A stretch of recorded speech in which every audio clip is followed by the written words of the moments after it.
Yo, what's up? Kembali lagi bersama saya, Nathaniel Felix. Hari ini saya akan mempresentasikan tentang GLB dan GLBB dari materi kelas 10. Yang ini, GLB dan GLBB. Oke, yang pertama kita akan mulai dari pengertian gerak lurus beraturan. Jadi, apa itu pengertian gerak lurus beraturan? Gerak lurus beraturan atau GLB adalah gerak yang terjadi di sepanjang lintasan lurus dengan kecepatan tetap. Artinya, kecepatan benda di setiap titik selalu sama, baik besar maupun arahnya. Jika kecepatannya tetap, maka perubahan kecepatannya sama dengan 0. Artinya, percepatan benda akan bernilai 0. Di sini ada ciri-ciri gerak lurus beraturan. Yang pertama, berada di sebuah lintasan lurus. Yang kedua, kecepatan benda konstan atau tetap. Yang ketiga, percepatan sama dengan 0. A sama dengan 0. Di sini ada rumus GLB. Rumus GLB sejatinya ada 3 komponen utama rumus pada gerak lurus beraturan, yaitu kecepatan atau V, perpindahan S atau X, dan selang waktu, bisa dalam jam maupun detik. Terkadang, penulisan simbol pada rumus gerak lurus beraturan di buku-buku sekolah itu sedikit berbeda, seperti di bawah ini.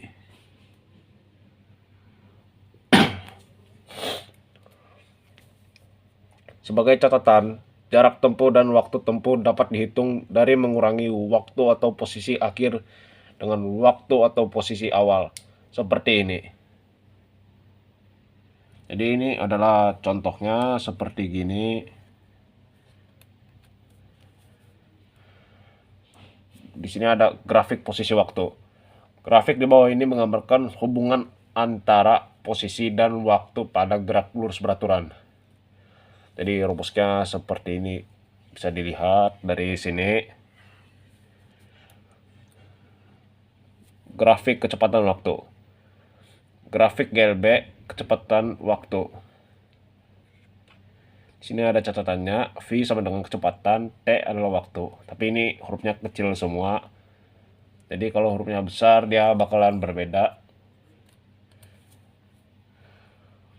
Di sini ada grafik percepatan waktu, rumusnya seperti gini juga kayak tadi tuh. Untuk grafik percepatan waktu, garisnya lurus horizontal di A sama dengan 0 aja. Karena ingat, gak ada percepatan dalam GLB. Jadi gak ada percepatan dalam gerak lurus beraturan atau GLB.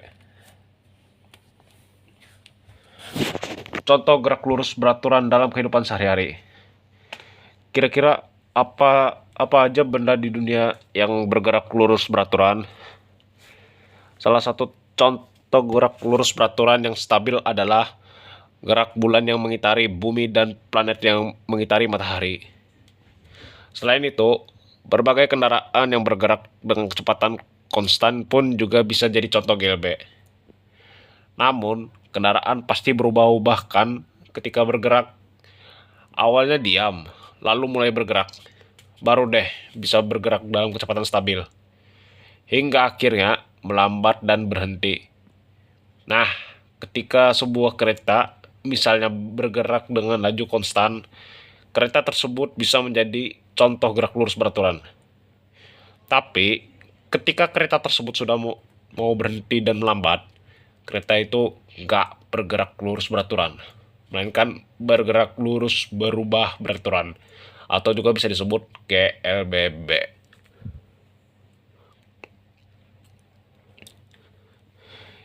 Yang B, gerak lurus berubah beraturan atau GLBB.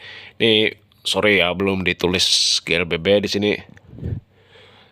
Jadi gerak lurus berubah beraturan atau GLBB adalah gerak benda dalam lintasan garis lurus dengan percepatan tetap. Jadi ciri utama GLBB adalah bahwa dari waktu ke waktu kecepatan benda berubah. Semakin lama semakin cepat. Dengan kata lain, gerak benda dipercepat. Dalam gerak ini terdapat nilai percepatan positif. Artinya, besar perubahan kecepatannya semakin bertambah secara konstan. Contoh, gerak lurus berubah beraturan dipercepat antara lain. Yang pertama, gerak benda yang jatuh bebas. Yang kedua, gerak mobil yang menambah kecepatan. Yang ketiga, gerak benda meluncur dari puncak bidang miring. Yang keempat, gerak atlet terjun payung dari pesawat terbang.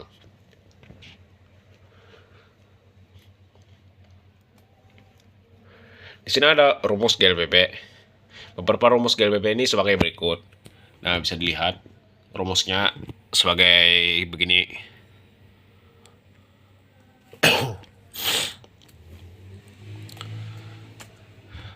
Contoh GLBP. Adapun contoh GLBP dalam kehidupan sehari-hari adalah sebagai berikut. Yang pertama, buah kelapa jatuh dari pohonnya.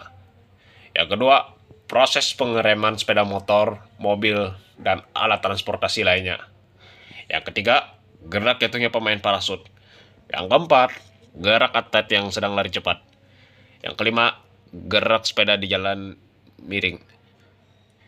Ciri-ciri gerak lurus berubah beraturan atau GLBB terjadi pada lintasan berupa garis lurus atau masih dapat dianggap sebagai lintasan yang lurus. Yang kedua, perubahan kecepatan benda tetap atau konstan. Yang ketiga, memiliki kecepatan awal. Jika keadaan awalnya dalam posisi diam, maka kecepatan awal sama dengan 0. Yang keempat, dipengaruhi oleh ketinggian.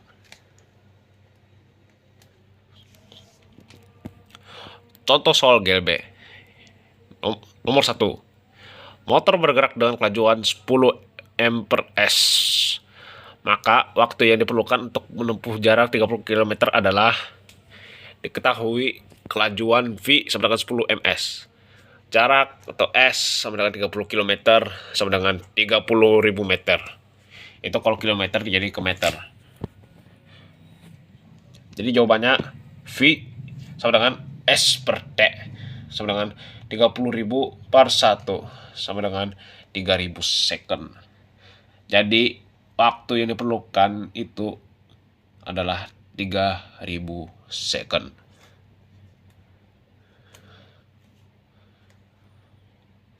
Yang nomor 2, Lala berada 150 meter di sebuah utara stadion.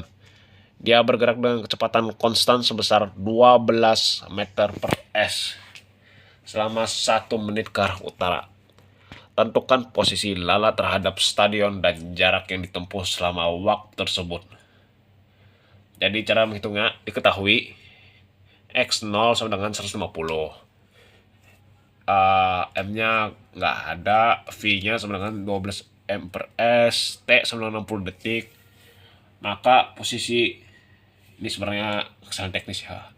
Posisi Lala setelah 1 menit bisa dibaca sebagai berikut aja.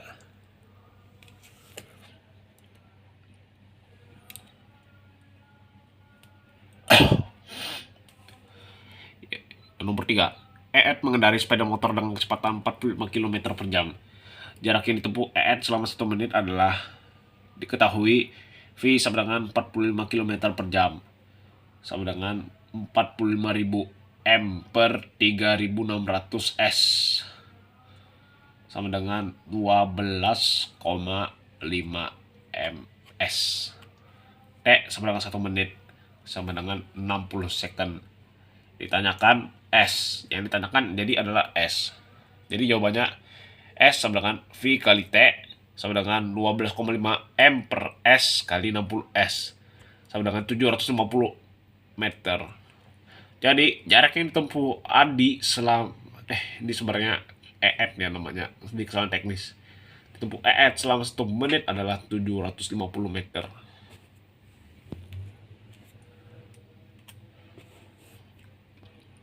Contoh soal GLBB. Sebuah kelereng semula diam di lantai yang licin. Kemudian kelereng tersebut digelindingkan dengan percepatan sebesar 2 meter per S pangkat 2. Berapakah kecepatan kelereng tersebut setelah bergerak selama 5 detik? Ini ada pembahasannya seperti contoh yang begini. Diketahui V0 sama dengan 0 per ms. 0 m per s. A sama dengan 2 ms pangkat 2. T sama dengan 5 detik. Ditanya VT. Jadi yang ditanya itu adalah VT.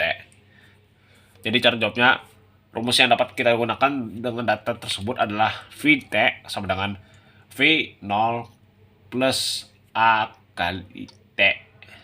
Hal ini sejalan dengan tujuan soal, yakni mencari kecepatan akhir dari kelereng. VT sama dengan 0 plus 2,5. Maksudnya 2 kali 5. Jadi VT adalah 10 m per s. Jadi kecepatan kelereng setelah bergerak selama 5 detik adalah 10 meter per sekon.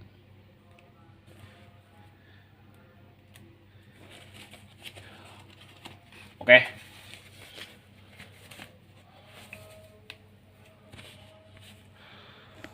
Ya, segini aja penjelasan dari saya yang membosankan. Terima kasih atas perhatiannya dan sampai jumpa.